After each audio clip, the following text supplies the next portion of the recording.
Bonjour tout le monde, comme vous le savez, nous sommes le 17 novembre et je voulais venir vous rendre compte de ce qui se passe un peu partout en France.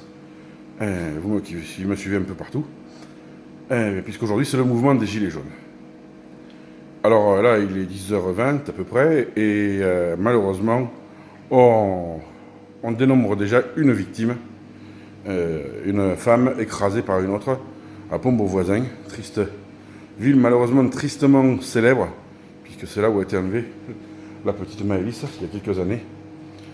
Et non, il y a un an. Et donc c'est un drame, un grand drame, qui est la faute du gouvernement. Ne vous y trompez pas, c'est pas la faute des Gilets jaunes.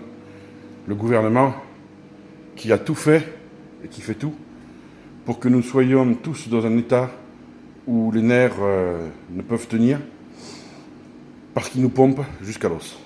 Voilà. À l'heure actuelle, il y a environ 1300 points de ralentissement et de blocage en France.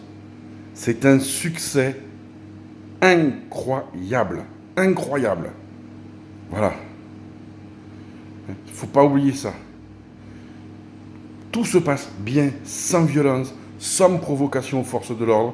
Quand les forces de l'ordre nous évacuent, on évacue, sans violence, et on va bloquer ailleurs, évidemment. Non, il n'est pas de la peine de 3 semaines non plus. Bon, ils suivent en même temps, ils font leur boulot. Voilà. C'est un peu dommage. J'espérais que plus de personnes dans les forces de l'ordre auraient un esprit citoyen, plutôt qu'un esprit trop obtus. Ce qu'ils oublient, c'est qu'on se bat aussi pour eux.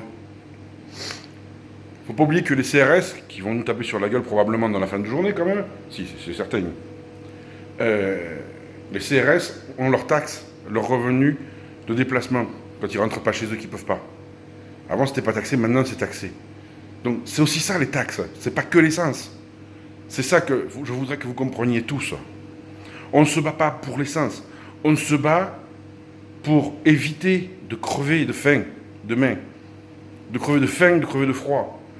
On nous dit c'est pour l'écologie. Mais l'écologie quoi? Comme augmenter les taxes, prendre 4 milliards et donner 500 millions pour l'écologie, c'est lutter contre l'écologie? Non. Vous croyez que ça pollue pas? Les centrales? On sait très bien que le nucléaire pollue.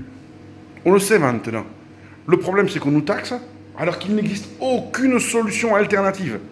On sait que la voiture électrique ça pollue plus qu'une voiture à essence. Et on sait très bien, ça c'est les spécialistes automobiles qui le disent, ce qui pollue le plus, et l'impact carbone, c'est l'usure de nos pneus et nos plaquettes de frein. C'est pas le gasoil, c'est pas l'essence.